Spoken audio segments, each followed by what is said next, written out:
Bom dia, pessoal. Tudo bem a todos? Bem, bacana. Espero que todos estejam bem, né? Entendeu? Nessa manhã aí. É, O intuito, tá, dessa nossa programação aí, tá, é estar apresentando para vocês o curso aí de Saúde e Segurança do Trabalho, tá? Esse curso tem a finalidade de transmitir aos, aos alunos a importância de segurança do trabalho e sua prática, né? Pois seu propósito é propiciar o bom hábito a fim de prevenir os acidentes e doenças provenientes do trabalho, tá certo? Obrigado aí a presença de todos, tá? Eu me chamo Rodrigo de Sá Oliveira Arantes, sou diretor e proprietário da RA Engenharia, engenheiro de segurança do trabalho, sou técnico em segurança do trabalho, sou instrutor das principais NRs aí, tá? Das normas regulamentadoras, né? Que é a NR5, 11, 12, 17, 18, 20, 23, 33, 35, das quais denomina-se, tá? A NR5, CIPA, NR11, movimentação e armazenagem de materiais, a NR12, máquinas e equipamentos, a NR17, ergonomia, a NR18, condições de um ambiente de trabalho na indústria da construção, a NR20, materiais e líquidos inflamáveis, a NR23, brigada de incêndio, né? A NR33, espaço confinado, e a 35, trabalho em altura, tá certo? E sou atuante também na área de saúde e segurança do trabalho há mais de 10 anos, tá certo? Bom, vamos a entrar já no assunto, tá? Esse daí é o conteúdo programático, tá certo? De nosso curso aí, né? É, Primeiro, tá? A introdução à segurança do trabalho. Item 2, o ambiente de trabalho. O item 2.1, tá? Ordem de serviço. O item 3, o que é risco e o ambiente. O que é risco e o perigo, desculpa. Sinalização de segurança. O item 5, equipamento de proteção individual, que é o EPI. O item 6, equipamento de proteção coletiva, que é o EPC. E o item 7, o que é PGR, Programa de Gerenciamento de Riscos, tá certo? Vamos lá. Introdução à segurança do trabalho, tá? A segurança e saúde do trabalho é um conjunto de normas e procedimentos legalmente exigidos às empresas e funcionários, visando prevenir doenças ocupacionais, acidentes do trabalho, né? E proteger a integridade física de todos os trabalhadores, ou seja, é um grupo a gente pode colocar procedimentos, ações e atividades ligadas para o quê? Para a prevenção, ou seja, para a proteção da integridade física de todos os trabalhadores daquela companhia, daquela empresa, enfim, daquela frente de trabalho, né? Vamos lá, continuando. A segurança do trabalho é a única palavra mencionada das 37 normas regulamentadoras existentes, tá? Mas cada uma delas trata-se de um setor ou ambiente de trabalho, tá? Dentro disso, eu só coloquei algumas NRs, tá? Para estar explicando para vocês aí o objetivo e a qual cada uma delas é especificada, né? Entendeu? Vamos lá. As NRs surgiram em 1978, quando o Ministério do Trabalho, né, publicou através da Portaria 3.214 normas regulamentadoras relativas à medicina, higiene e segurança do trabalho. Consequentemente, as NRs estabelecem a necessidade das empresas constituírem o Serviço Especializado em Segurança do Trabalho, SESMIT, de acordo com o dimensionamento dado pelos quadros da NR4, tá certo?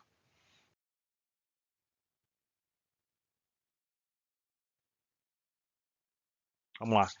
As normas regulamentadoras, ou as NRs, né, relativas à segurança e medicina do trabalho são de observância obrigatória pelas empresas privadas e públicas e pelos órgãos públicos de administração direta e indireta, bem como pelos órgãos de poderes legislativos e judiciário que possuem empregados regidos pela Consolidação das Leis do Trabalho, ou a CLT, tá certo? Isso daí é uma pequena introdução, tá, da NR1. Vamos lá. Disposições gerais, a quais estávamos falando, né? Que é a NR1, tá? É a norma regulamentadora que estabelece todos os campos de atuação de todas as outras normas, ou seja, ela é a carro-chefe, digamos assim, né? Nela vai ser tratado, tá? Principalmente as obrigações do empregador, as obrigatoriedades do trabalhador, tá? E vai falar a respeito sobre a capacitação, né? A capacitação que o empregador deve ministrar para o trabalhador, tá? Ou seja, a periodicidade dessa capacitação, a carga horária, enfim, o tempo, né, de curso, né? Ou seja, qual tipo de curso que esse trabalhador deve fazer. Então, tudo isso está bem especificado lá na NR1, tá certo? Depois disso vem a NR4, que é os Serviços Especializados em Segurança e Medicina do Trabalho. Tá? É a norma regulamentadora que estabelece a obrigatoriedade da criação do SESMIT, como o título já diz. Tá? Nas empresas, o principal objetivo do projeto, né, é corrigir e atenuar os potenciais riscos para oferecer uma qualidade de vida melhor para o trabalhador. A norma regulamentadora que estabelece a obrigatoriedade da criação dos SESMITs na empresa. Tá? Então, hoje criou-se um novo item na NR4, tá?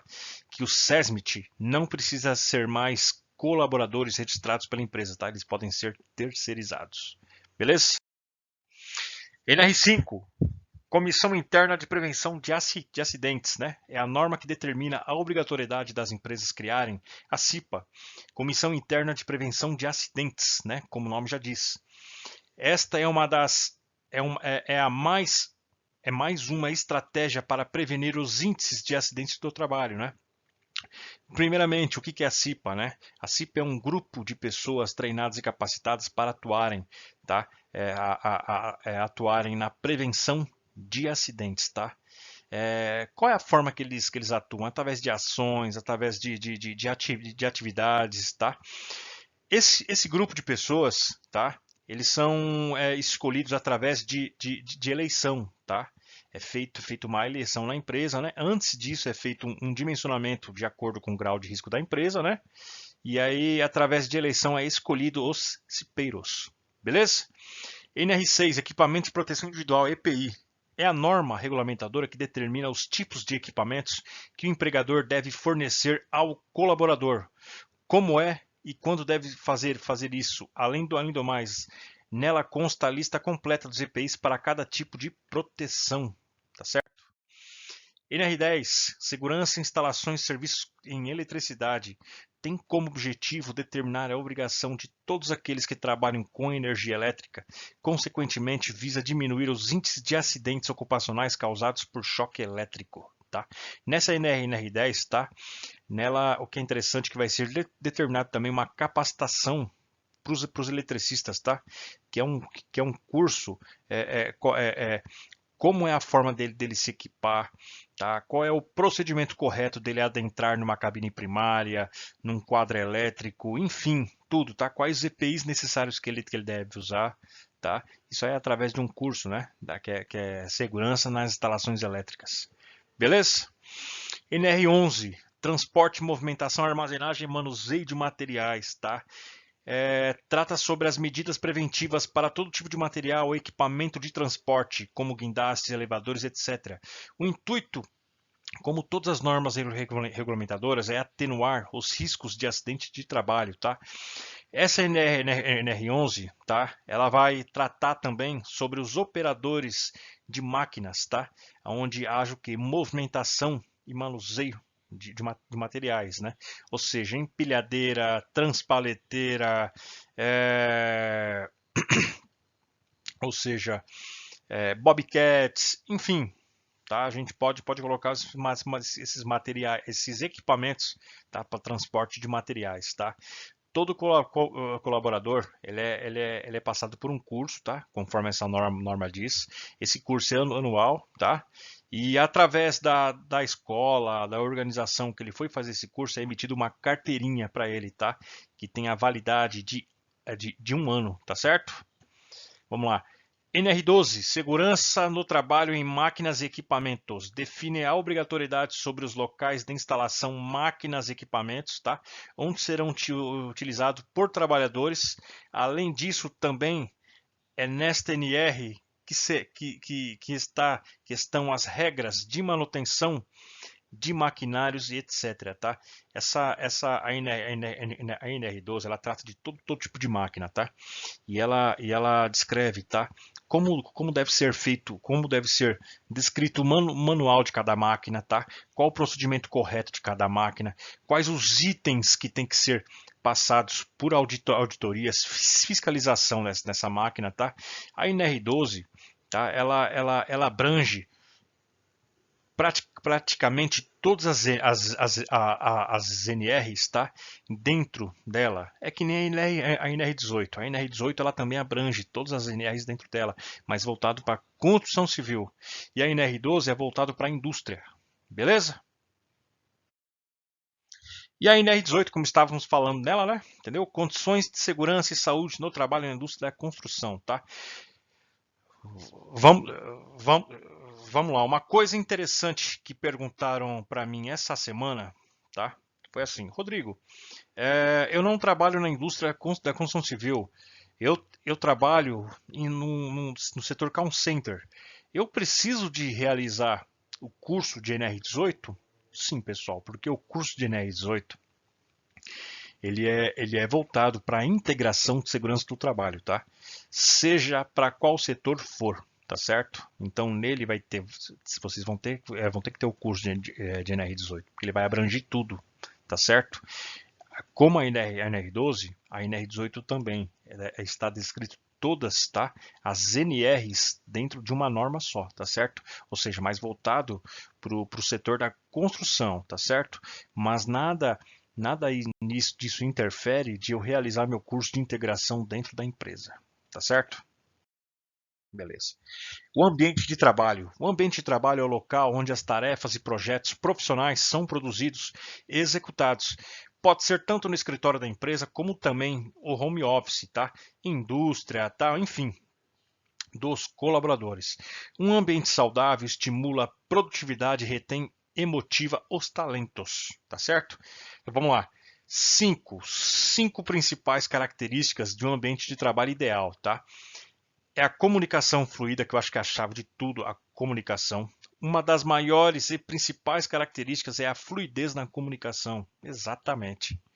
Tá? Respeito à diversidade, sempre. Adequado. Clima organizacional, com certeza. Liderança exemplar, outro pilar disso daí. Tá? Para ser um bom líder, primeiramente, os líderes têm que ter o que? A empatia. Né? Saber o que o outro sente. Né? Ou seja, equilíbrio entre vida pessoal e profissional. Isso aí a gente pode, resumidamente falando, sobre o que? Inteligência emocional. Tá certo? Vamos lá, tá passando um pouquinho aqui, tá demorando um pouquinho, né? Mas a gente já vai seguir aí. Entenderam perfeitamente aqui o que está querendo dizer? Beleza, vamos lá. Ordem de serviço. O que é uma ordem de serviço, gente?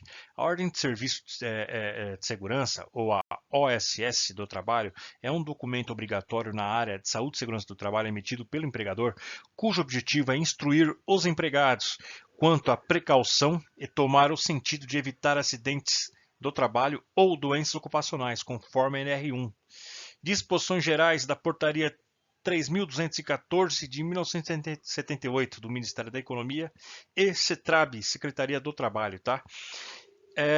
A ordem de serviço nada mais é do que um documento, tá? Onde descreve o nome do trabalhador, a função dele, descreve, tá?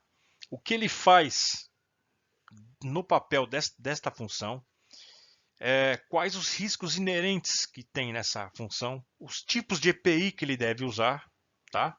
Para essa determinada atividade e as medidas de proteção. Essa é a ordem de serviço, tá? Isso daí é lei, pessoal, é lei. Isso todo empregador deve emitir para cada colaborador, tá certo? Aí está um modelo aí, tá? como eu havia prometido para vocês, tá? E vem dizendo aqui, ó, o título, o nome da obra, setor, local, empresa, enfim, a data, nome do colaborador, a função dele, tá? O que ele faz, cabe ao empregado, isso daqui é sempre um recadinho, tá? Que vem sempre descrito lá na NR1, né? Ou seja, as obrigatoriedades do trabalhador, né? As proibições, né? O que ele não deve fazer dentro de um determinado papel, tá? Riscos inerentes à função dele, medidas preventivas para a realização das atividades, que vem tudo descrito aqui, tá? Os EPIs, ou seja, as punições, ou seja, se ele for fazer alguma coisa errada, por exemplo, se ele pega o EPI e não utiliza ele, aqui estão as punições para que ele possa realizar as atividades dele com mais segurança, tá certo? Medicina do trabalho, as precauções voltadas para a saúde, tá? Termo de reconhecimento e compromisso, aqui é um comprometimento de que o funcionário ele recebeu tal curso, tal orientação referente à ordem de serviço, tá? E aqui ele vai assinar. Aqui é a assinatura dos responsáveis, a assinatura do trabalhador, a data, tá certo? Beleza? E aí, gente, vem uma questão muito importante que a gente deve ter muita noção disso daí. Noção não, eu diria assim que já deve saber, né? O que é risco e perigo. Vamos lá, vocês estão vendo aí duas imagens aí, né? A imagem de cor predominante azul aí, né? É um tubarão no mar, que caracteriza um perigo, né? E nadar com tubarão, que caracteriza risco, ou seja, perigo é algo que tem potencial de causar dano, ou seja, se aproximar do tubarão, né? E risco é a probabilidade que um perigo ocorra, ou seja, você está nadando com tubarão. Então a gente deve ter, ou seja, essa noção aí do que quer dizer um e quer dizer o outro, tá certo? Mas temos que ter essa noção. Sinalização de segurança. A sinalização de segurança nada mais é do que um conjunto de estímulos visuais e sonoros com o objetivo de informar, orientar os empregados da empresa sobre qual a melhor forma de agir perante uma situação desconhecida, conforme na NR26, sinalização de segurança. Por exemplo, você está na sua empresa, há uma queda de energia, deve ter uma sinalização fotoluminescente, né? E também iluminações de emergência, né? Elas que vão fazer todo o balizamento para onde os funcionários devem seguir, tá certo? Também existem aquelas sinalizações de advertência, sinalização de aviso, sinalização de comunicação e sinalização orientativa, tá certo? Equipamentos de proteção coletiva. A sigla EPC significa equipamento de proteção coletiva, tá? O EPC trata-se de todo dispositivo ou sistema de âmbito coletivo. Tá? Quando a gente fala sistema de âmbito coletivo, quer dizer o quê? Mais que uma pessoa, várias pessoas, tá? Destinada à preservação da integridade física e da saúde dos trabalhadores, assim como a de terceiros, tá certo? Como está descrito na proteção coletiva, e também tem os EPIs também, né? Como eu já havia falado para vocês lá atrás, entendeu? Quando a gente fala de EPC, é coletivo, é para mais que uma pessoa, e o EPI é individual, tá? Então são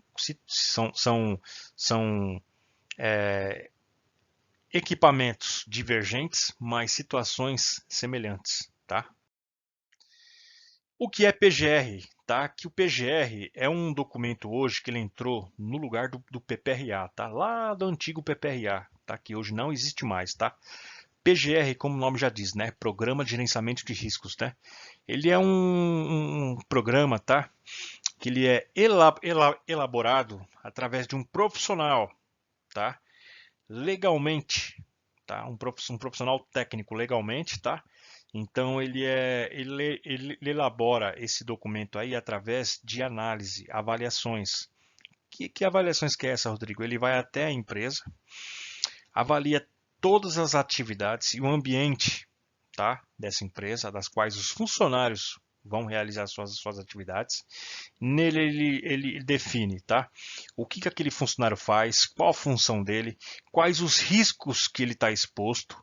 Ele vai determinar também um plano de ação para cada anomalia que ele encontrar nessas atividades, ou seja, o que é o plano de ação? O que aquela empresa deve fazer para melhorar aquela situação? Tá? É determinado também dois tipos de avaliações, tá? A quantitativa e a qualitativa. O que é a avaliação quantitativa, Rodrigo? Para eu saber quanto tem, número, tá? E a qualitativa, eu sei que tem, tá? Então, ou seja, eu vou fazer, quando eu faço uma avaliação qualitativa, eu falo, na atividade de pedreiro, há o risco, ao tipo de risco químico, ou seja, que é a exposição a poeiras totais. Ou seja, estou qualificando, que eu sei que ele tem. Quantitativamente, ou seja, eu vou verificar quanto tem através de aparelhos. Que essa metodologia se chama o quê? Higiene ocupacional. Tá? Que nela se faz o quê? Eu pego os aparelhos e faço medição nos próprios trabalhadores, tá? Para eu verificar o quanto ele está exposto, tá certo?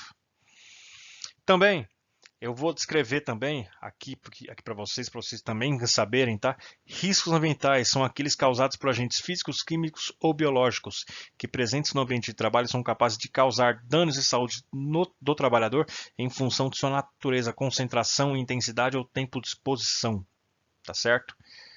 E no próximo slide aí vou determinar para vocês. Rodrigo, mas só que por que você descreveu ali 3 e aqui tem 5? Legal. Em termos de INSS, Previdência Social, pessoal, eu tenho esses 3 aqui, tá? Que é o físico, o químico, o biológico, tá? Ou seja, para eles é para fins, tá? De aposentadoria, para fins de auxílio-doença, tá certo? É esses 3, tá? Mas hoje, tá? O que o E-Social tá pedindo são todos esses aqui, tá certo? Que aqui estão determinados todos os tipos de risco que eu tenho aqui, tá? E os fatores, tá? Para cada tipo de risco, beleza? Vamos lá? O que é análise preliminar de riscos? Tá? APR, né? Análise preliminar de riscos é uma análise de antecipação de uma atividade de risco inerentes à integridade física dos colaboradores. Nela descreve a empresa, data da atividade, local, periodicidade. A APR descreve o passo a passo das atividades. Segue o exemplo abaixo, tá? E aqui está um exemplozinho aí abaixo, tá? Essa é uma APR, tá? Nela aqui ó, estão as etapas, tá certo? Ou seja, de uma atividade tem o que? Os passo a passo dela, tá? Para cada passo tem o que? Um tipo de perigo, né? Para cada tipo de perigo há um tipo de risco, tá? E dentre esses dois aqui, para cada tipo desses dois aqui, há o que? Uma medida preventiva, tá? Eu tenho que descrever e eu tenho que seguir isso daqui bem à risca durante uma atividade, tá? Lembrando que a APR ela só é elaborada para atividades que contêm o quê? Riscos. Ou seja, espaço confinado, trabalho em altura, trabalho com eletricidade, trabalho a quente, enfim, tá? Atividades onde contém o quê? Riscos, tá certo? Aí é emitida por uma pessoa, né? A data de emissão dela, o local, aonde vai ser, a duração dessa PR, tá? Geralmente pode ser de 3 meses, 4 meses, enfim, tá? Equipamentos de ferramentas utilizadas, tá? Aí vem aqui, tá certo? Responsável pelas informações, tá? Ou seja, é alguma pessoa da própria atividade que divulgou algumas informações para que se elabore essa PR, tá? E a atividade desenvolvida, ou seja, o que vai fazer, tá certo? Dúvidas, questões, problemas?